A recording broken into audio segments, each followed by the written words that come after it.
DVT వల్ల కొన్ని complications ఉంటాయి, అట్లాగే డీవీటీకి ఇచ్చే ట్రీట్మెంట్ వల్ల కూడా కొన్ని కాంప్లికేషన్స్ ఉంటాయి. ఫస్ట్ డీవీటీ ఇట్ సెల్ఫ్ వల్ల కాంప్లికేషన్స్ ఏమొస్తాయి అని తెలుసుకుందాం. డీవీటీ అనేది మనం చెప్పుకున్నాం, సిరల్లో రక్త గడ్డలు ఏర్పడతాం అనేది. ఒకసారి ఫర్ ఎగ్జాంపుల్ కాళ్ళల్లో వచ్చిన డీవీటీ అనుకుందాం. కాళ్ళల్లో ఉన్నటువంటి డీప్ వీన్స్లో రక్తపు గడ్డలు ఏర్పడటం.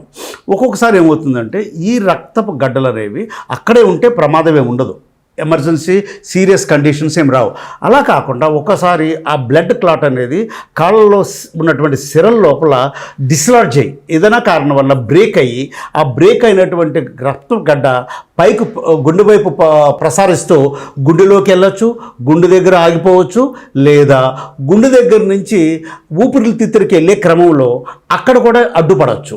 ఇట్లాగా గుండె దగ్గర నుంచి ఊపిరితిత్తులకి వెళ్ళేటువంటి రక్తనాళాల్లో అడ్డుపడితే కనుక గ్యాసెస్ ఎక్స్చేంజ్కి చాలా విపరీతమైన విఘాతం కలిగి అటువంటి పేషెంటు నిమిషాల్లోనూ వితిన్ 1 అవర్లో కూడా సీరియస్ సిచ్యువేషన్ అనేది ఏర్పడి ప్రాణాంతకంగా ఉంటుంది. కాబట్టి this is very very serious complication. దీన్ని పల్మనరీ థ్రాంబో ఎంబాలిజం అంటారు. పల్మనరీ థ్రాంబో ఎంబాలిజం ఇది చాలా సీరియస్ కాంప్లికేషన్. ఇవే కాకుండా డీవీటీ వలన ఏమవుతుందంటే ఒక్కోసారి మనం కాళ్ళలో 2 రకాల సిర వ్యవస్థలు ఉంటాయి. ఒకటి సూపర్ఫిషియల్ వీన్స్, ఒకటి డీప్ వీన్స్. ఈ డీవీటీ అనేది డీప్ వీన్లో వచ్చేటువంటి రక్త గడ్డలు కదా, దానివల్ల ఏమవుతుందంటే డీప్ వీన్లో ఉన్నటువంటి చెడు రక్త ప్రసరణకు అడ్డుపడి ఆ చెడు రక్తం అంతా కూడా సూపర్ఫిషియల్ వీన్ ద్వారా వెళ్ళాలని ట్రై చేస్తుంది. ఆ క్రమంలో ఏమవుతుందంటే సూపర్ఫిషియల్ వీన్ అనేది చాలా తక్కువ కెపాసిటీ కలుగుద్ది. దానికి suppose for example deep vein capacity 90% of blood తీసుకెళ్ళటం అనుకోండి, సూపర్ఫిషియల్ వీన్ కెపాసిటీ 10%. కానీ ఇప్పుడు డీవీటీ వల్ల ఈ రక్తం అంతా కూడా డైవర్ట్ అయ్యి సూపర్ఫిషియల్ వీన్ ద్వారా వెళ్ళాలనుకుంటుంది కాబట్టి దానికి అంత కెపాసిటీ లేదు. కాబట్టి దానిలో ఉన్నటువంటి వాల్వ్స్ డ్యామేజ్ అయ్యి దానివల్ల వ్యారికోజ్ వీన్స్ అనేవి కూడా రావచ్చు. దీన్ని సెకండరీ వ్యారికోజ్ వీన్స్ అంటారు. అంటే డీవీటీ వలన వ్యారికోజ్ వీన్స్ వస్తున్నాయి కాబట్టి secondary varicose veins due to DVT అని మనం చెప్పుకోవచ్చు. ఇవే కాకుండా డీవీటీ పేషెంట్స్కి పోస్ట్ థ్రాంబోటిక్ సిండ్రోమ్ అని ఇంతకుముందు మనం చెప్పుకున్నాం. అది 50% ఆఫ్ డీవీటీ పేషెంట్స్ రెసిడ్యువల్గా ఉంటుంది.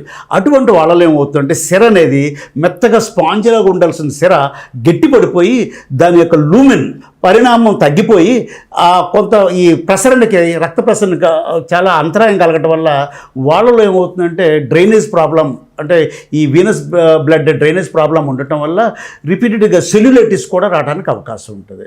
సో ఈ సెల్యులైటిస్ అనేది ఇంకా ఇదే కాకుండా పోస్ట్ థ్రాంబోటిక్ సిండ్రోమ్లో ఇతరత్రటువంటి లక్షణాలు ఉండొచ్చు. అదే కాకుండా సెకండరీ వ్యారికోజ్ వీన్స్, అలా కాకుండా ఇంకోటి serious complication pulmonary thrombo embolism. ఇవన్నీ కూడా డీవీటీకి కాంప్లికేషన్స్ కింద మనం చెప్పుకోవచ్చు. డీవీటీకి ఇచ్చే ట్రీట్మెంట్ వల్ల కూడా కాంప్లికేషన్స్ ఉంటాయి. అవి ఎలా ఉంటాయంటే డీవీటీలో మనం ఏం చేస్తుంటాము, suppose first acute fresh clot అనుకుందాం, అంటే ఎక్యూట్ డీవీటీ. అటువంటి టైంలో ఒక్కొక్కసారి కనుక మనం ఫిల్టర్ పెట్టి బ్లడ్ సక్ చేయాలనుకుంటాం, దట్ ఈస్ గుడ్. అలా కాకుండా ఫిల్టర్ లేకుండా కనుక బ్లడ్ సక్ చేసినట్లయితే ఏమవుతుందంటే ఆ తీసే క్రమంలో బ్లడ్ చిన్న చిన్న ముక్కలయ్యి ఆ ముక్కలు పైకి గుండె వైపు ప్రసరించి అక్కడ గుండె దగ్గర కానీ లంగ్స్ దగ్గర కానీ అడ్డుపడి అగైన్ పల్మనరీ థ్రాంబో ఎంబాలిజం ఉంటుంది. అంటే వదిలేయటం వల్ల వచ్చిన దానికంటే ట్రీట్మెంట్ ఇవ్వటం వల్ల ఎక్కువ ప్రాబ్లం వస్తుంది, అది ప్రాణాంతకంగా ఉంటుంది. కాబట్టి అటువంటి కండిషన్ రాకుండా మనం ఫిల్టర్ చేస్తాం. ఇదే కాకుండా డీవీటీకు ఇంజెక్షన్స్ ఇస్తాం, అంటే థ్రాంబోలైటిక్స్ అని, యాంటీకోయాగులెంట్స్ అనేటువంటి ట్యాబ్లెట్స్ ఇవన్నీ ఇస్తాం, అంటే ఆ రక్తపు గడ్డను కరగబెడతానికి. ఎప్పుడైతే ఈ ట్యాబ్లెట్స్ కానీ ఇంజెక్షన్స్ ఏం చేస్తాయంటే అక్కడ ఉన్నటువంటి రక్తపు గడ్డని కరగబెట్టే క్రమంలో మామూలు బ్లడ్ను కూడా పల్సన్ పెడతాయి. అంటే దీని ఎఫెక్ట్ వల్ల మామూలు బ్లడ్ ఎక్కడైతే డీవీటీ లేదో అక్కడ బ్లడ్ కూడా బాగా పలచబడిపోద్ది. దీనివల్ల ఏమవుతుందంటే అటువంటి పేషెంట్స్ రోడ్డు మీద వెళ్తున్నప్పుడు ఏ చిన్న దెబ్బ తగిలినా కూడా విపరీతమైన రక్తస్రావం అయిపోద్ది, ఆగదు, ఎందుకంటే రక్తం బాగా పలచబడిపోయింది. అదే కాకుండా ఇటువంటి పేషెంట్స్ ఆపరేషన్ చేయించుకున్నారు, ఏదైతే ఎమర్జెన్సీ ఆపరేషన్ జరిగింది ఏదైనా, అప్పుడు కూడా రక్తస్రావం ఎక్కువైపోయి బ్లీడింగ్ అనేది అవుతూనే ఉంటుంది, అది క్లాట్ అవ్వకుండా ఉంటుంది. సో ఇది కూడా ప్రాణాంతకమే. ఇట్లాంటి కండిషన్స్. ఇదే కాకుండా కొంతమందిలో ఏంటంటే లోపల అంతర్గతంగా బ్లీడింగ్ అయ్యే అవకాశం కూడా ఉంటుంది ట్యాబ్లెట్స్ ఎఫెక్ట్ వల్ల.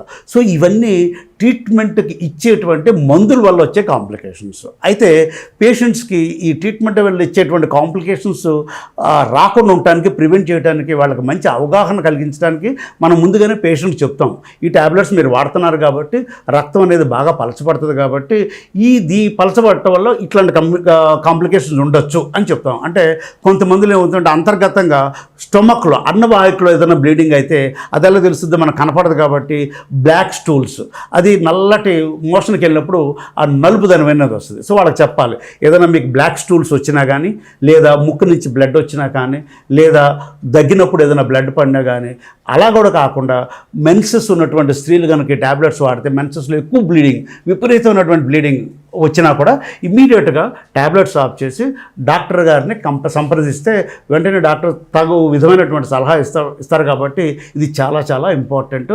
ఈ కాంప్లికేషన్స్ ప్రతి డీబీటీ పేషెంట్ తెలుసుకోవడం. So this is very important to know all these complications.